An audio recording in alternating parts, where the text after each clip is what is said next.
Ben Wright. How are you today? Good. Good to see you, Christopher. Thank you. Founder, co-vocalist, banjo player, Henhouse Productions, and I believe founder of Bluegrass Ambassadors charity. That's correct. Correct? Yep. You do a lot. You're a busy man. Yes. So we both are, it sounds like. Yeah, that's for sure. So I got to ask, was this intentional or fortuitous that you're wearing that shirt today?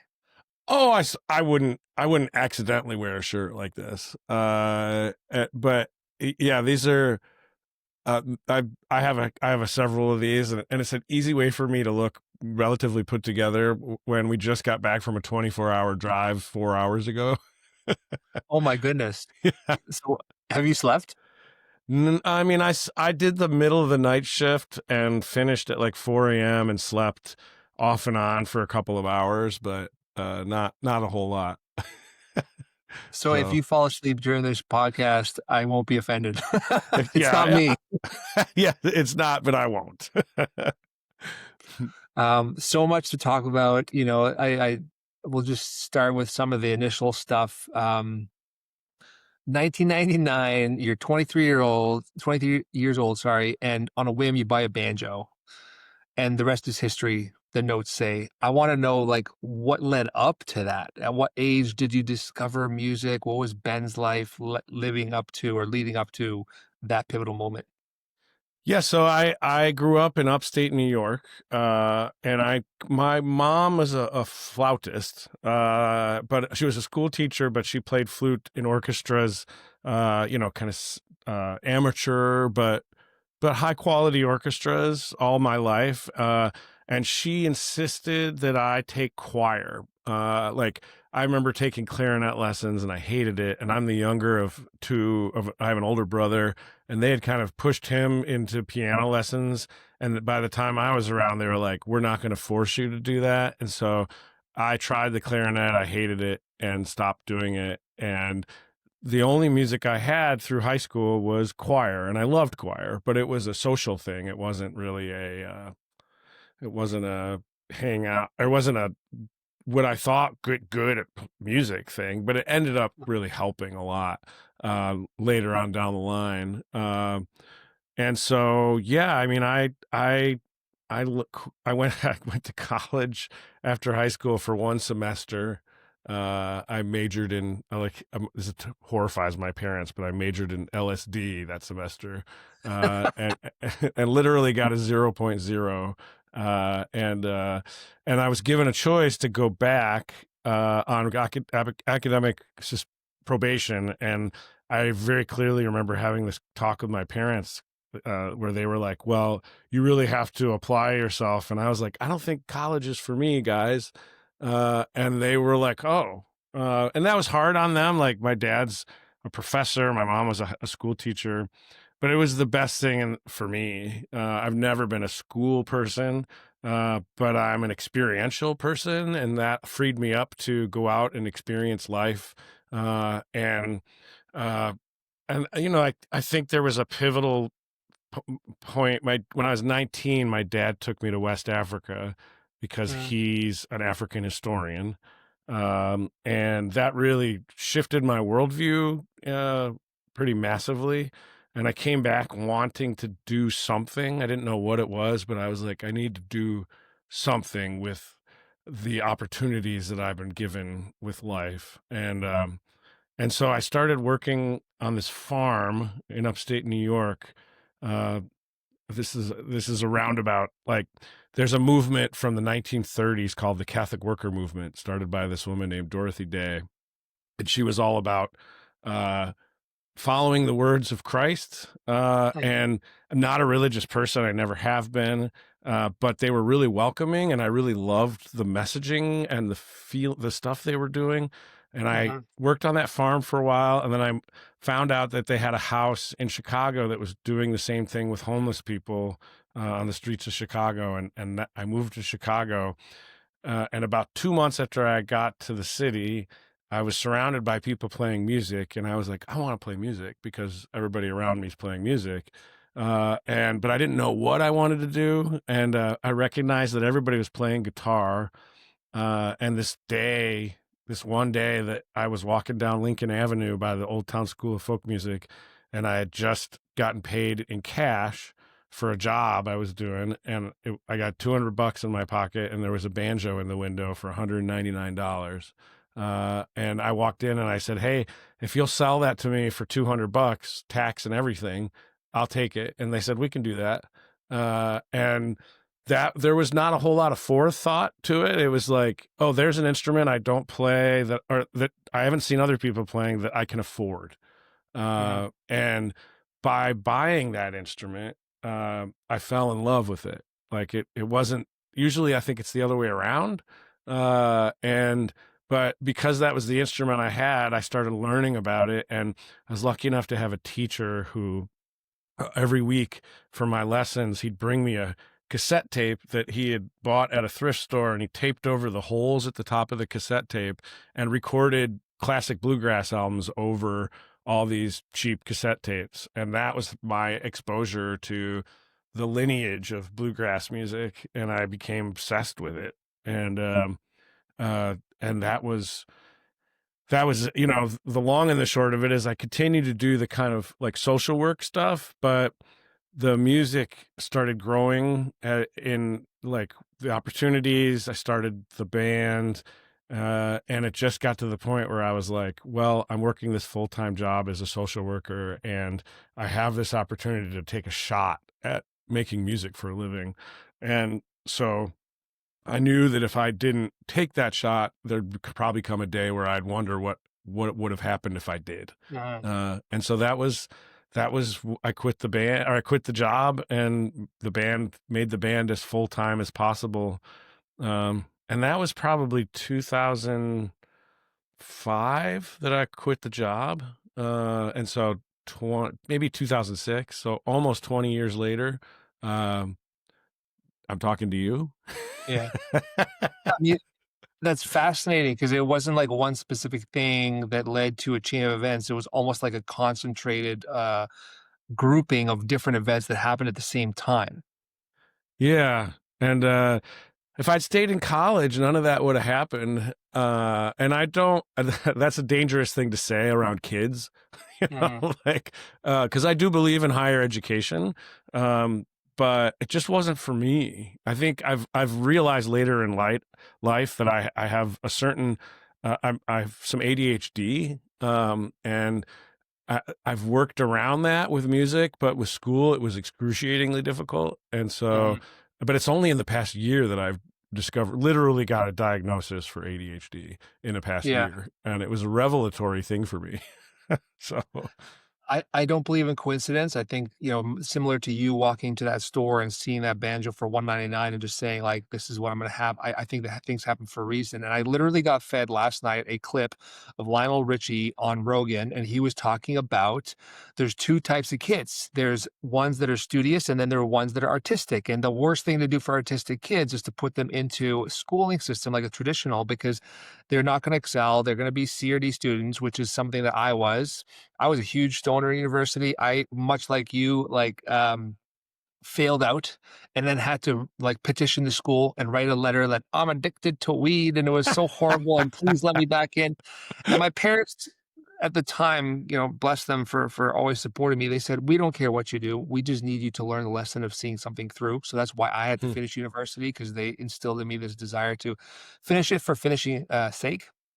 But it was just so funny that I saw that video last night, and now we're both talking about that same thing, how there's different types of wirings, and that's okay. yeah. That's totally okay, but we need to get the education that's best suited for us, not necessarily like one thing that everyone's pigeonholed into. Same with learning musical instruments, right? Like some people are like self-taught. I use YouTube. I just feel it out. Other ones are, I had 40 professors. Yeah, and I think I don't teach very much one on one anymore, but I know definitely from my period of doing that how I had to assess every student that came in and figure out what was the best way to approach teaching them, because some students just needed me to put music in front of them and they'd take off, and other ones I needed to hang out with, get them comfortable, and let them leave a lesson with one small thing that they could hold on to, because that was what they had the capacity for. And Mhm. yeah, and I think that's a really important thing for us to know, not just in regards to school, but just in regards to all the interactions we have in life. I think you can be Yeah, much more forgiving of people when you realize that their brains wired differently than yours. absolutely. I totally Yeah, agree. Approach things with, open heart and open mind because we all have different minds. yeah. Um, in prepping for this interview, you mentioned banjos. You mentioned that banjo was $199. I was like floored when I went online, and I think that you're still, is it sponsored by Deering Banjos?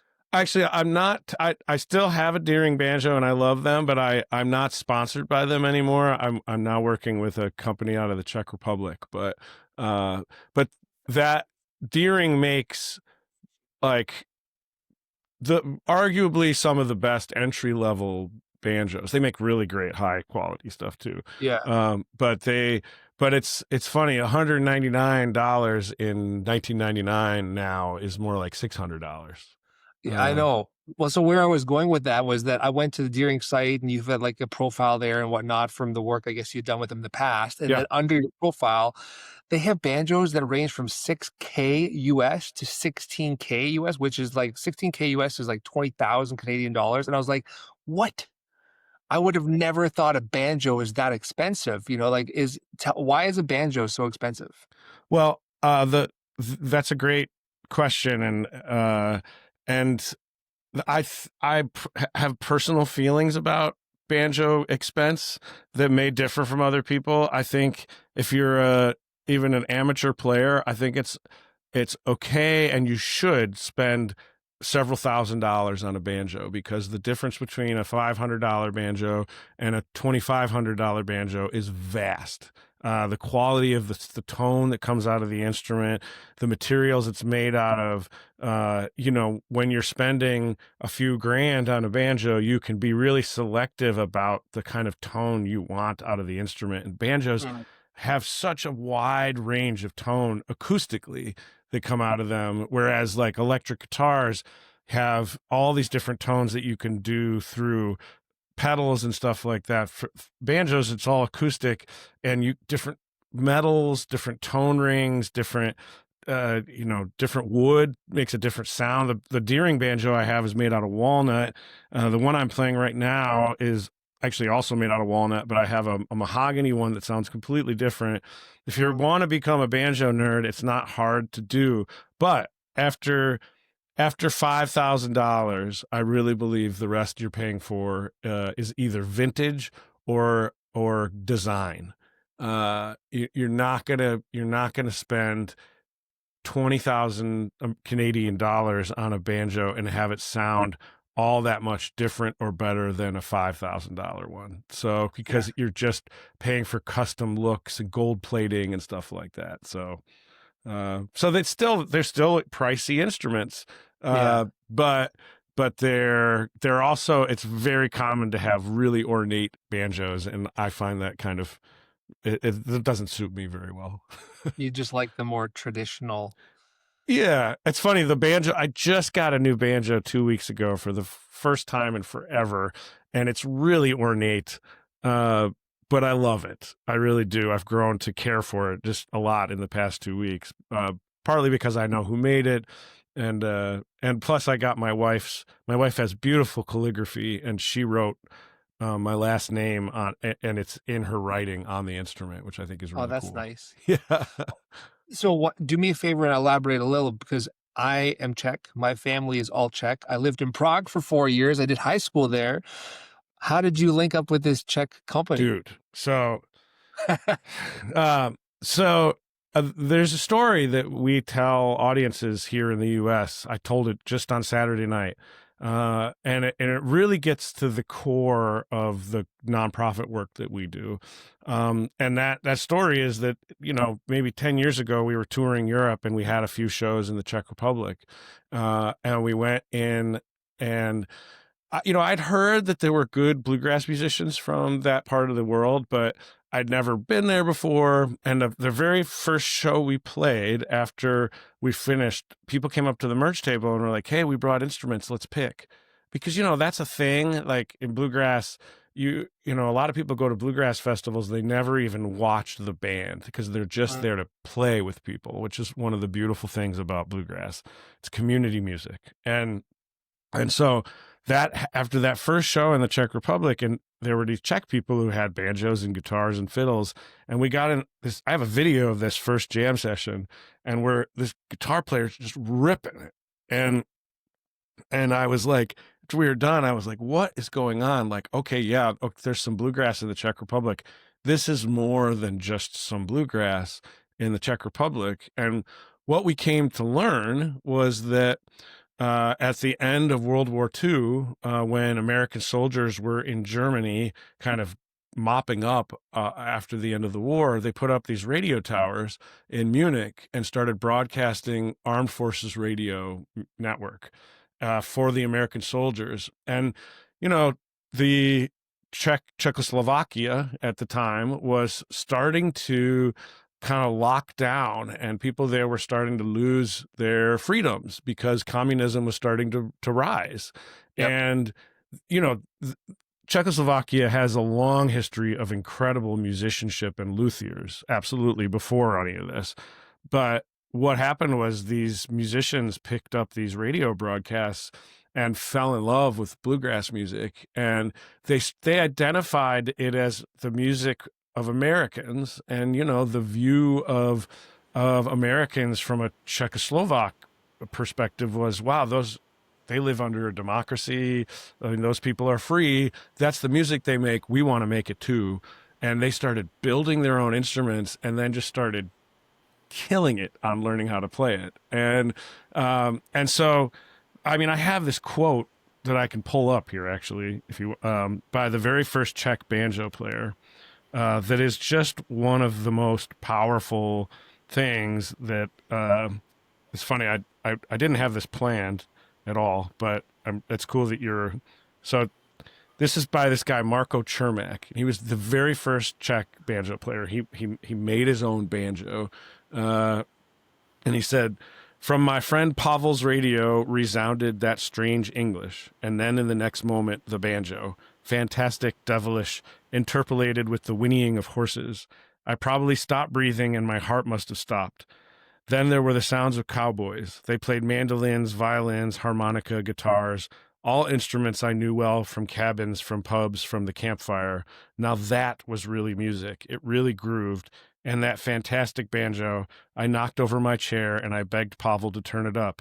But unfortunately, he said, someone would blow the whistle on us. Those are programs for American soldiers who serve in Germany, Radio Munich. That was it.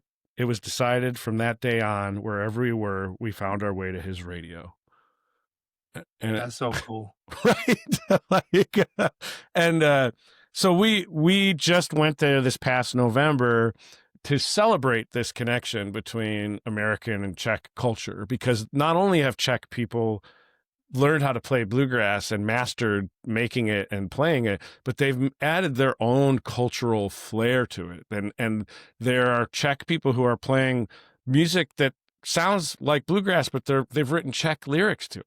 And and then they've rewritten American songs in Czech too. And it's so cool. And there was this sense that music was an underground way for them to express themselves. And I know there are bluegrass bands in every town over there, because it's generations now.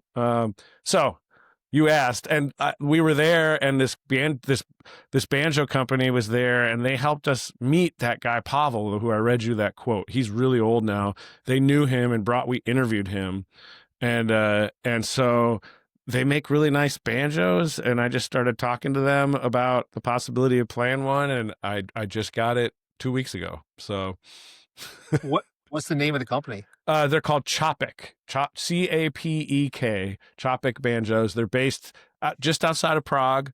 And we got to go and visit them, and we got to meet their mother, who was in the first all-female Czech bluegrass band. And she told us the stories of what it was like to play under communism, and, really provide this entertainment for people in the face of how difficult things were at that time. And I'll tell you, man, when we went in November, our trip happened to coincide with the 35th anniversary of the end of communism, and we got to stand in the streets of Prague and celebrate the fall of communism with people there. And it was such a powerful experience. It was just one of the coolest things I've ever done. So, I know the feeling because I've been there for those events, and I mean, my parents fled with my grandparents, really, when they basically the tanks were coming in and they were going out, and they ended up in different parts of the world, and ultimately both of them were in Canada, but, there's it's such a fascinating place. There's so many things that are magical about that city. I mean, it's literally called the Magic City, and I'm happy that we can share that, those anecdotes. yeah, yeah. It's such a, I've fallen in love with the culture and the people there, and their kind of quiet humbleness. And I don't know, there's just something about that country that keeps drawing me back. So, tipping the hat to your family for sure.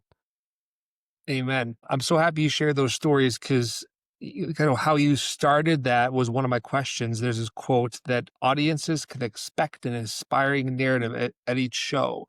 It sounds like a lot of what you do, who you are, the social work before finding the banjo, the traveling the world, that's what inspires it. But what is the message? Like, what is this message that you want to pass on to audiences worldwide?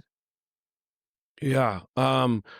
So the other part, and like the stuff we did in the Czech Republic was directly related to the work that we've been doing now for 13 years, this cultural diplomacy work, which is, we were lucky enough to get involved with the U.S. State Department and following in this tradition of the jazz ambassadors from the 1950s, where it was the middle of the Cold War, and they were sending cultural envoys around the world to kind of have this soft battle with Russia and communism. And what happened was that those tours were wildly successful and certainly raised the stature of America on a global scale in the eyes of the people of the countries where these tours happened.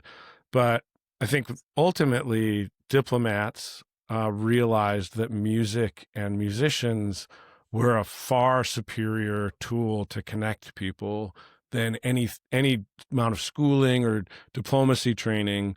And so our government thus far has had a budget every year to send bands around the world. And we've done those tours now to 31 countries, if you count the US, which you shouldn't. But, and those tours were all really life changing experiences for us. And, uh, I think largely because we took them really seriously and because we went to these places with a genuine sense of curiosity Uh-huh. and awe at where we were, and that we always learn music from the place that we're going to, so that we can show up and make connections with people through music they're familiar with. Like if you show up to a situation like that and you're just like, here's bluegrass music, and then you walk off and go to the next event, uh, you're only doing half your job, I think. And so the fact that we learned to not only play the music, but also sing in the language of the countries that we visited kind of opened up all these incredible experiences for us. And we realized that we were starting to build this repertoire that we could bring home with us and share with audiences in the US and other countries, and really demonstrate how, like, people look at us, like, sometimes I feel like they look at us like we're wizards because we get up and we sing in a dozen different languages, but all we're doing is learning how to sing these songs phonetically. And 9.9 times out of 10, the chord progression is super simple. It's something you could teach somebody who just knows basic chords on an instrument. And what we these days, what we're trying to express to people is that what you think it looks magical to you of what we do is something that's approachable by anybody. And like, I think the core of it is that people want to be seen and heard. And if you show up to a situation knowing something about the people you're connecting with and genuinely curious about who they are and what their culture is, you're going to make connections far deeper than anything otherwise. Mhm. And so we just this past weekend we taught a workshop and we had people singing in a East African language that had never even heard the name of the language before. And just to demonstrate like it took us 5 minutes to teach you how to do this. And now you can, if you know anybody that's Ugandan, you're going to blow their mind and be friends for life because you know a song that they know, and so that's kind of the core of Bluegrass Ambassadors, our nonprofit, is kind of empowering people to make those gestures of genuine curiosity and music with people. So Yeah, that's really special, and it's funny, I feel like that is so core to society, through not just music, but discourse, right? Like, when I approach a stranger, if I cast aside ego and not make it about me, and I'm like, "Hey, who are you? What's your story? Tell me more about you." You connect better. You're on a similar level more easily. And I spent, a lifetime in sales, and that was one of the things that I always did is I always said, how do I connect with this person? How do I befriend them immediately and make things comfortable so that I can talk to them? And then, not to be a shark, to close the deal, I always said the best way to close a deal is just to find the middle ground as fast as possible. It's mhm, not about winning more, winning less, fighting over the details. What do you want? What do I want? Okay, this is the middle of those two things. Can we just get this done and move on? The more deals you do, the better. And it's the same with relationships. 100%. Cut through the noise, Yeah, find the middle ground. yeah, absolutely.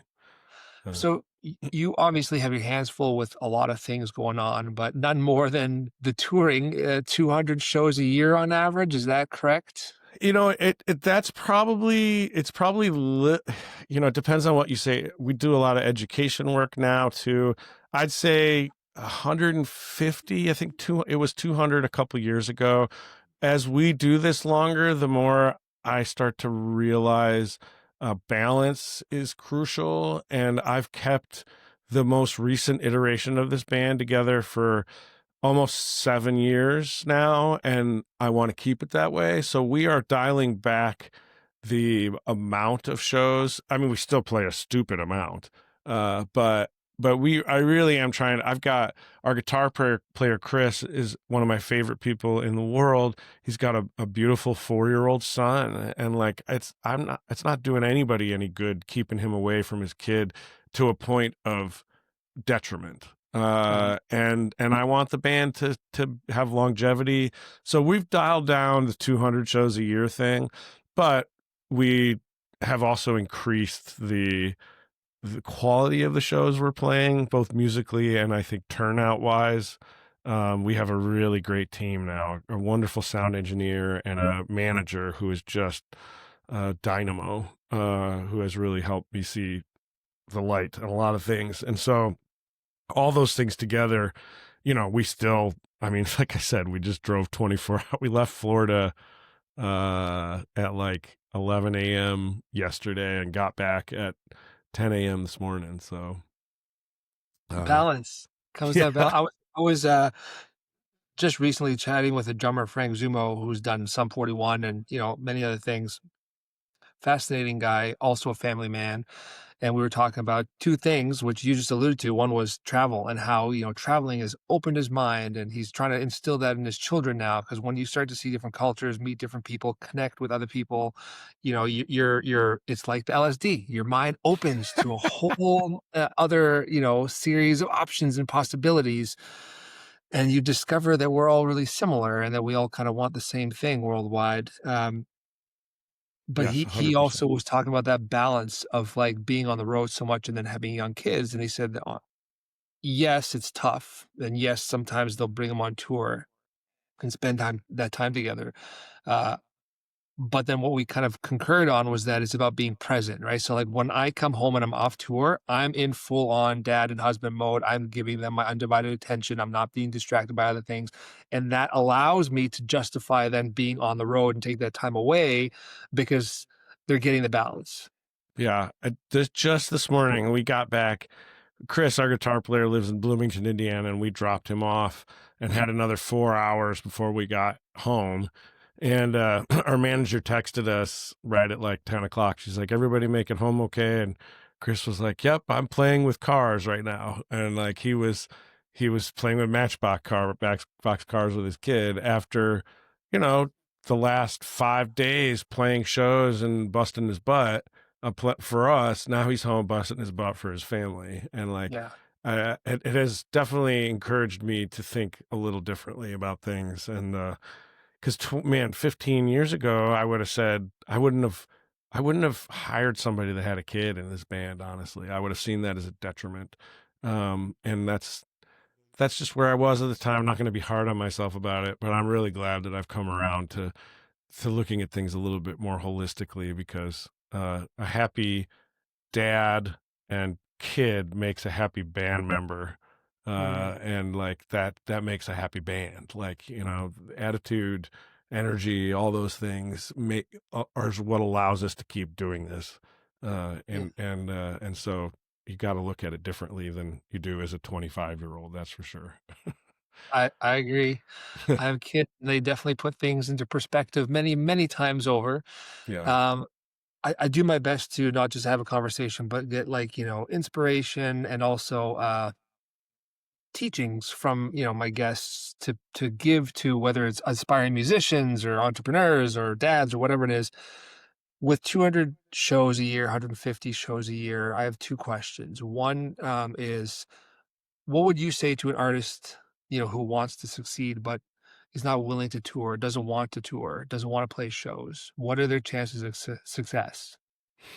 I mean, it depends on things have changed so much. Like, I'm not going to say anything new about that. If you had asked me, or my mentor when I was just starting to play, was his answer was get out there and play. And yeah, I don't know. I mean, I don't know. I don't know too many musicians who don't perform live. I don't think you need to tour to be a professional musician. That's for sure. Our former guitar player quit the band and now plays in a wedding band and makes way more money than I do, and loves it and loves every minute of it. And he's living the best life for him, playing music every night, rocking people's faces off.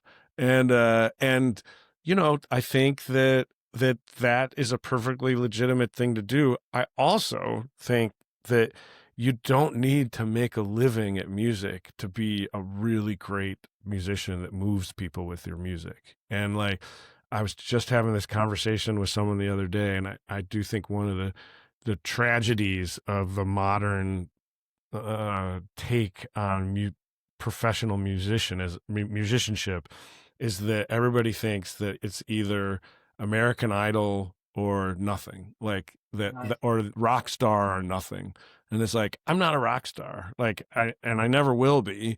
Uh, I have moments at a festival where people are losing their minds, but I also have shows that, in a 150 cap room where 25 people came, and it hurts my ego. And I think that people need to have a more realistic view of what a working musician is, and not have the expectations to be playing in front of 10,000 people every night, because the amount of people that get to do that are so few and far between.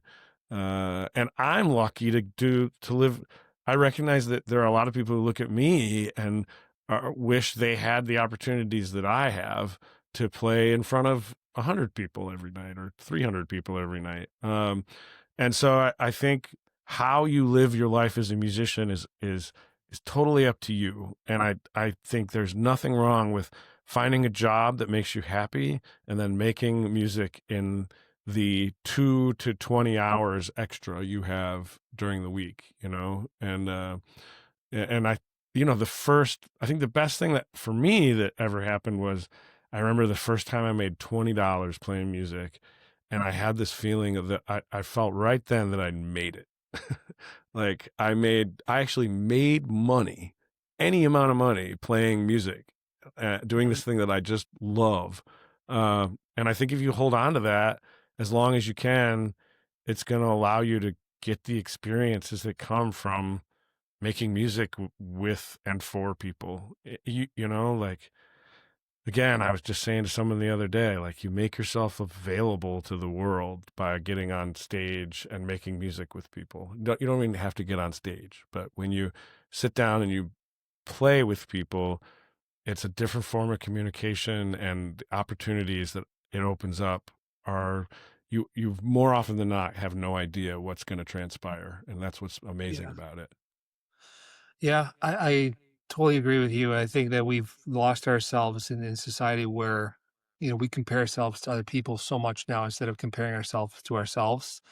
And once you start to do that, once you start to just focus on what your version of success is, what makes you happy, then the outcome changes. In fact, you have a better chance of that outcome being higher and more um, what's the word I'm looking for? You have a better chance of making more money and hitting higher levels of success if you're doing it for the right reasons. It doesn't mean you don't have to have a plan for sure, but if you're just thoroughly appreciative and enjoying it and happy, that organic feeling will present in the music, present in the art. Other people will pick it up. It's going to spread more.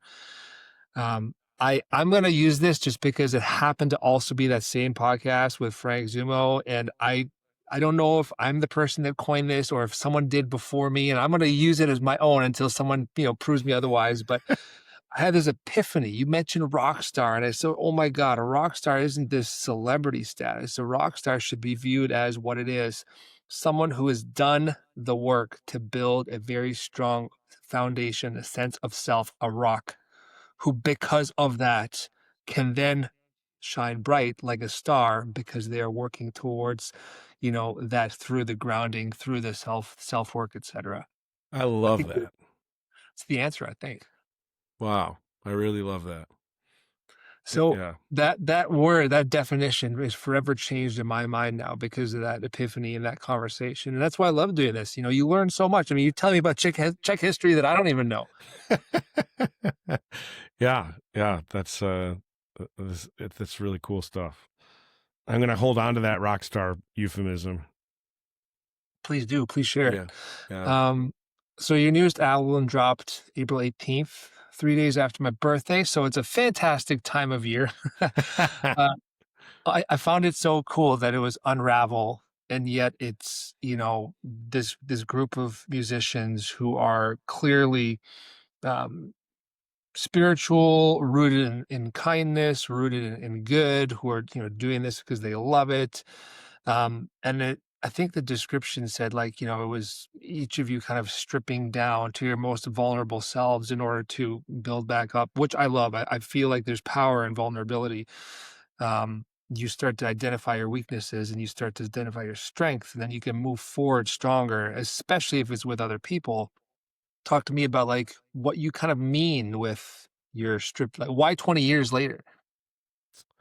Yeah, that's a great question, and it's something I'm still in the process of coming to terms with. But right now, the band that I'm in uh, is the most.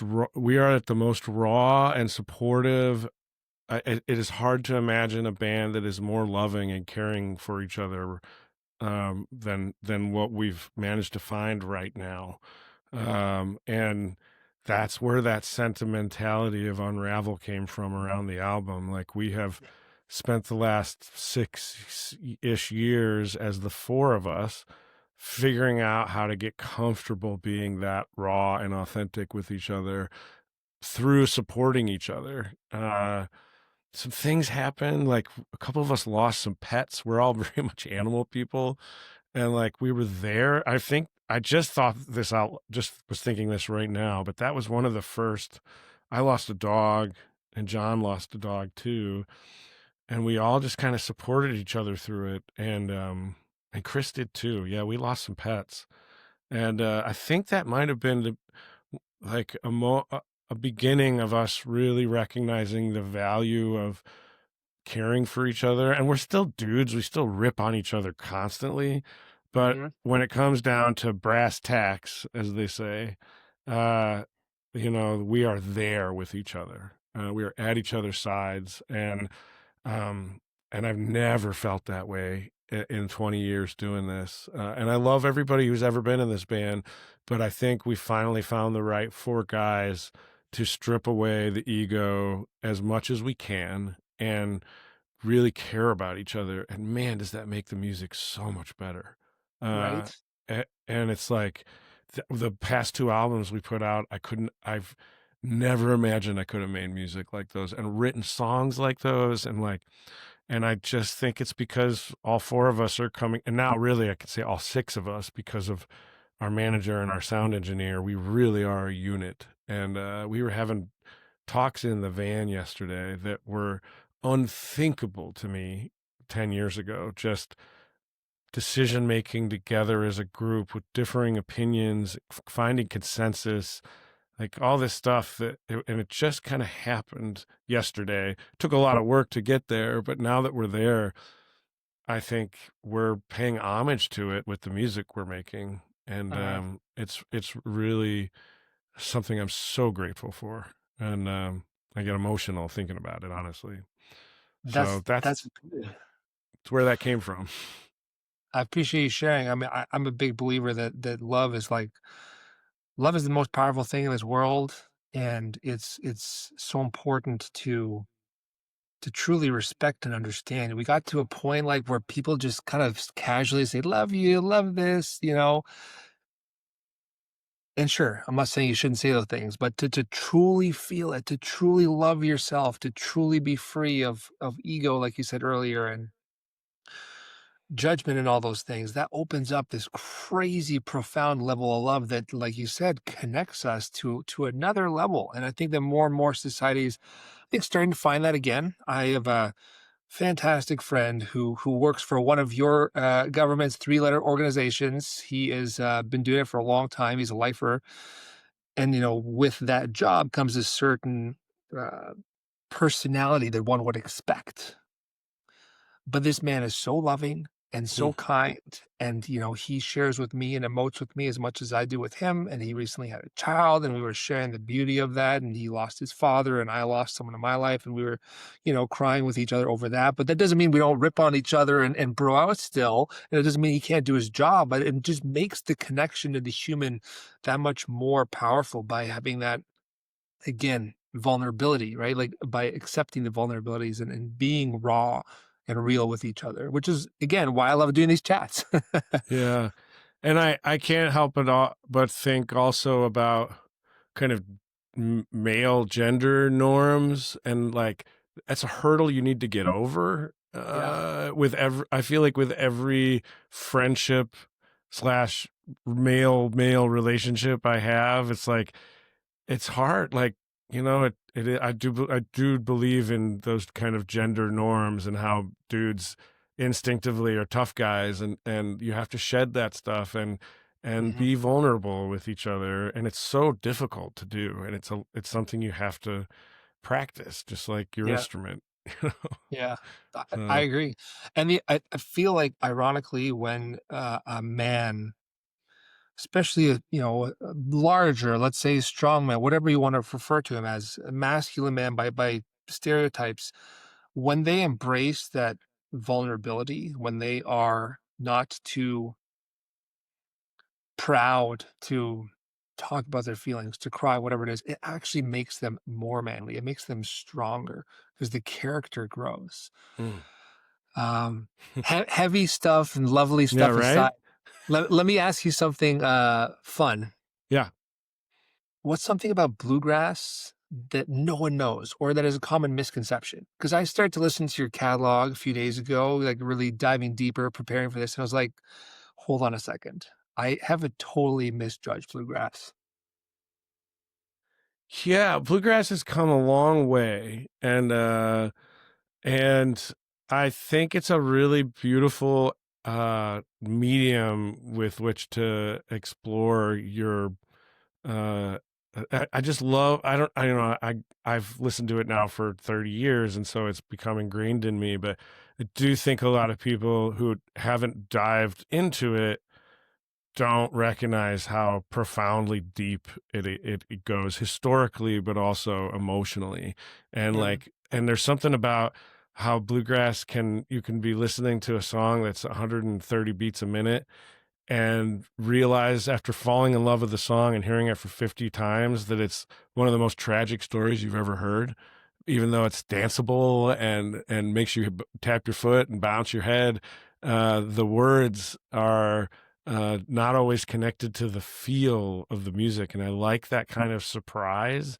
And it's just evolving so fast right now, which I'm grateful for. When we started, like, I kinda cringe thinking about you listening to our old stuff, because we were not very good at the beginning, first of all, but now I think bluegrass is now allowing itself to evolve beyond the stereotypical sound of it, and that's something that we've been proudly doing with our last few albums, is not just playing stuff that sounds like it was written 70 years ago and adding some modern feels and themes and also or arrangements and everything to it.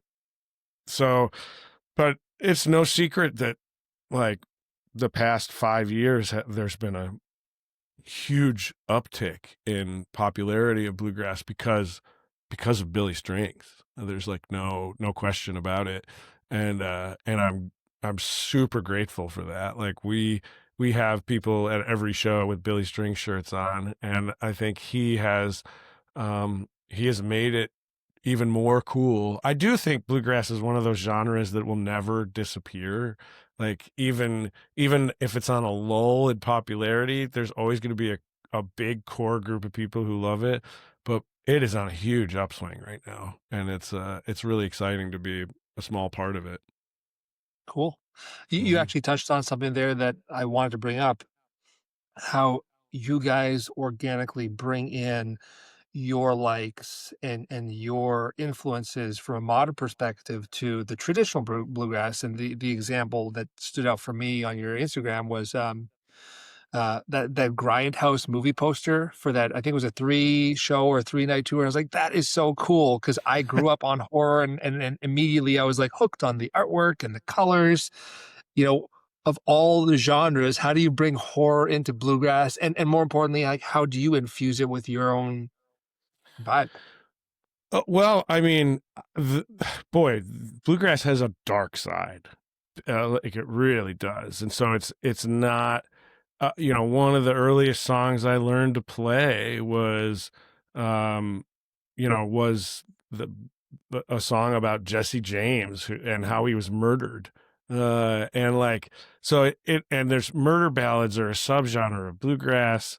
And like, so, and there's just some of the earliest songs I was listening to in the genre were, this Del McCoury band's Blackjack County Chains, which is like about a guy, uh, on death row. Like it is, I do think that country and bluegrass music have always been a way for people to express their themselves in a healthy way about the horrors of life. Because, Mm, we've just spent a lot of time talking about love, but we're pretty privileged people. I think it's fair to say, and that the I think the forefathers of this genre of music lived some pretty tough lives, and so that's where that tradition of kind of celebrating the macabre came from, and I love it. The sadder the song, the more it rips my heart out and makes me, i- i- you know.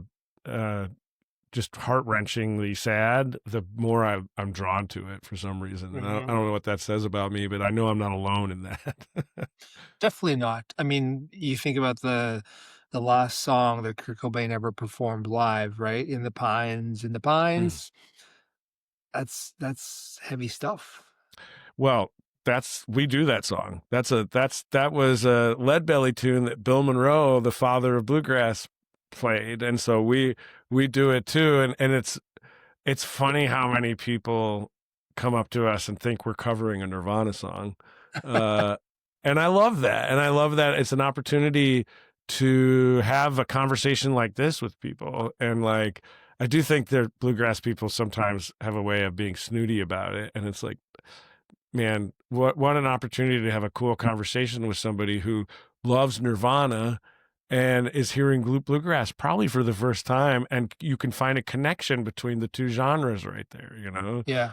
So I think it's so important to consume as much as possible, whether it's, books or TV, pop culture, whatever it is. The more you consume, the more you can kind of like put that huge, what are those boards where you tie all the strings together? You put that like world map together in your mind.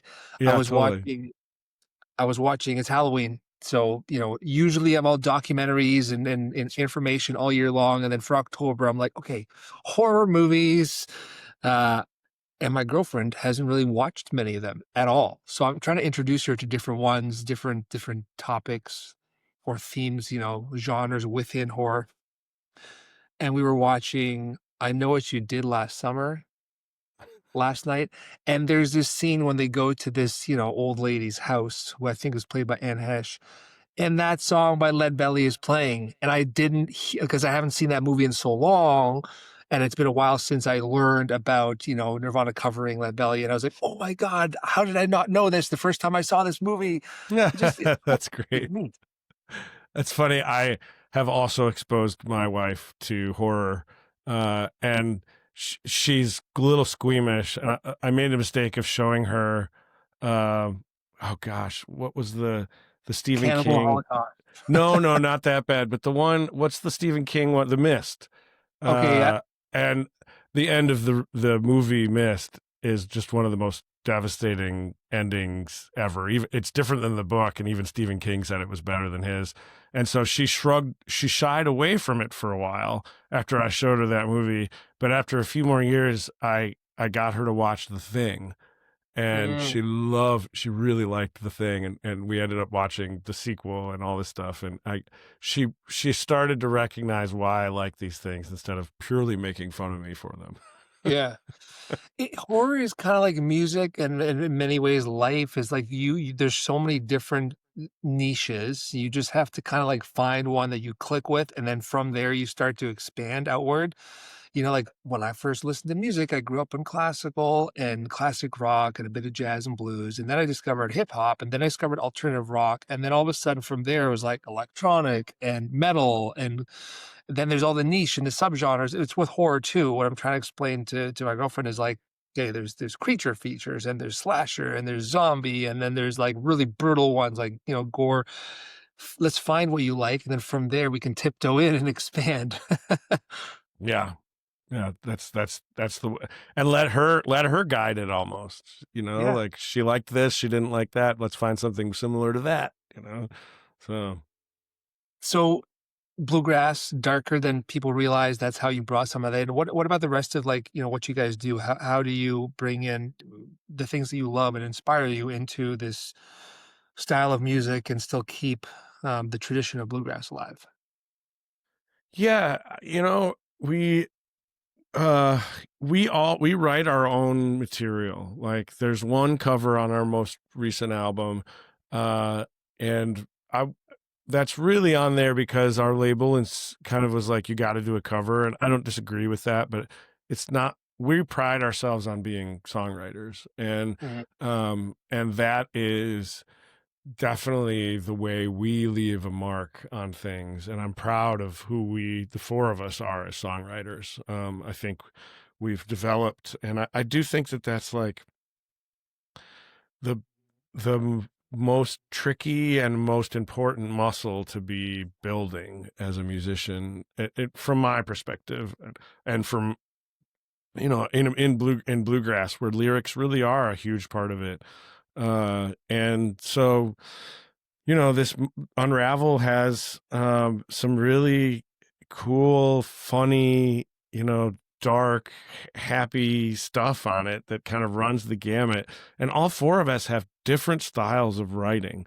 I wrote one song on Unravel because it was a song that took me a year to write, honestly. It was like a song I'd been thinking about for a long time. And John, my bass player and co-founder of the band, he brought 37 songs to our Wow. production first production meeting for the album.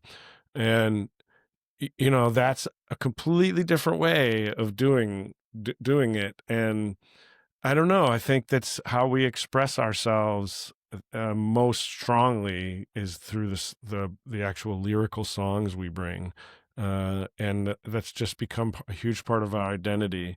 And I think we do a lot of work with kids, and I think that I think that one of the things that's really important, like we've got our nonprofit and then we've got the band, and the two things need each other to exist. Like, we couldn't go in and work with a bunch of high school students if we weren't a touring band that was writing a lot of songs. And we would never have gotten the opportunities to travel the world and have those experiences also if we hadn't been a touring band that people could take seriously.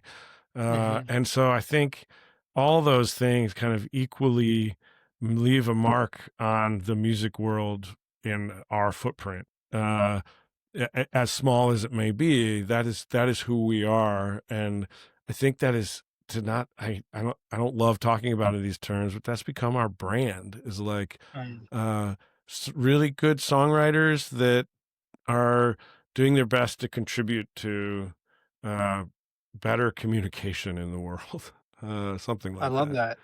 that. I Yeah. mean, that's a very, very good brand to carry. I want to wrap on Bluegrass Ambassadors on the charity, and I think that how I tee up this part of the conversation goes back to the beginning of our chat where you talked about your dad taking you abroad, and your mind opening. And I wanted to say, like, what's one of the most important things you've learned from all of your travels? Well, you said it earlier too, like if you can bring yourself to leave the comfort of your hometown, of your home country, and go to a place you've never been to before, you immediately start seeing that there are so many more things we have in common with people than we Mhm. don't. And that's not how things are portrayed in the media, and on social media and all that Yep. stuff. But you go, I have these experiences like on a bus at an airport in Saudi Arabia, sitting across from a woman who's completely covered from head to toe, holding her child, and pulling her face covering back so she can kiss the child on the cheek, and like you know going from freaking out over seeing people who cover themselves from head to toe to then really immediately feeling like the love of a mother for a child is Yeah. just it's just an experience everybody needs to have. It really is. And I just want that for everybody because it is the coolest feeling in the world. Like I love being in awe at those moments and like recognizing that my worldview is nowhere close to as complicated as I thought it was. It's that simple. Food, love, and needing to be seen are the things that bind us all together. And Yep. I just feel better about the world when I recognize that. That's amazing. I appreciate that. Food, love, family. I agree. Yeah. How does one even start a charity? Like, what's involved? Uh we got some help, like our former member of the band's a lawyer, so he helped us get the 501c3 status, which is the big hurdle. That's what you call a nonprofit in the United States, and allows you to take donations, and that's a big hurdle. Typically that can cost like $10,000 to do, and we had a friend that helped us do it for a fraction of that. And so, but it was feet first with that kind of thing. It was like, well, we should do this. Like, I think we're building something here that people could get behind. And then all of a sudden we were doing it and figuring it out. But in the United States, when you have a nonprofit organization, you have to have a board of directors. And so we have 9 people that are from all different aspects of the band's life that are meet up once a month and help guide the organization and help with fundraising and all that stuff. And like our board is really cool. It's like uh, there's a woman who runs the Earl Scruggs Museum in North Carolina. There's a high finance guy from Colorado who came to see us at a show. There's a fan that recorded one of our very first shows we ever played 20 years ago. And it's just a group of people that believe in our mission and want to get behind it. And without them, we couldn't do this. And that is kind of the core of what drives the organization itself forward. But, we do talk about it at every show we play, and that facilitates conversations after every performance. And I've talked to other nonprofit people, and they're like, man, you guys really have something special because so many people have nonprofits and don't have a place to talk about it. Like you guys, they're like, you already have an audience that's into what you're doing. And so I don't bang it over people's heads at every show, but we will play one of our songs from our travels at every single show. And I will give at least a 60-second preview being like, hey, just so you know, this isn't in English. It comes from Kenya. We sing it in Swahili. Here's what it means. And here's a tiny little anecdote about our time there. And if you want to know more, come talk to us after the show. And the conversations that sprouts lead to donations, lead to volunteers, lead to inspiration for us to do different things. And I think that's been really key to us tapping into all of it, is figuring out how to turn the band shows into a small opportunity to talk about the nonprofit, for sure. To help through education, through conversation. Mm-hmm. You close your eyes and you envision the future. What does Bluegrass Ambassadors look like for you? What is success for you when it comes to the charity? Well, I mean, it's we're there already. Obviously, the more funding we have, the more interesting stuff we can do. There's like a festival in Estonia I'd like to go to that I'm not sure that where we could do. I think there's a connection between Estonia and Chicago that I'd like to celebrate. Mm. Um, and but there's already things we're gonna be doing the Anchorage Folk Festival, and we're in talks with them to plug us into some indigenous communities in the area. And so maybe we can learn some indigenous music from Alaska. And yes, I'd like to have more funding to do more stuff, but we're already doing so much. So I don't need too much more stuff to do. It's just, we're barreling forward as it is. And I feel lucky already. And I'm so the whole band is behind it. And like, it's so cool to feel like this group of 6 people embodies this vision of kind of connections through music, and I feel really grateful for it already. Grateful is Grateful is key. Gratitude is so important. And I'm grateful for you taking the time to meet with me and to chat with me, especially after 24 hours driving. uh, and how cool is it that it's on Thanksgiving week for you, right? Like, Absolutely. So yeah. thank you. Thank you for your time, Ben. I really appreciate the conversation. I look forward to seeing you live at some point. And over to you for the last word. Yeah, Christopher, I really appreciate this. Sometimes conversations like this are really important to me because I think in the moment, and I thought a couple things today that I haven't thought before, and so you're providing a service with this podcast, and it's pretty cool. So keep at it.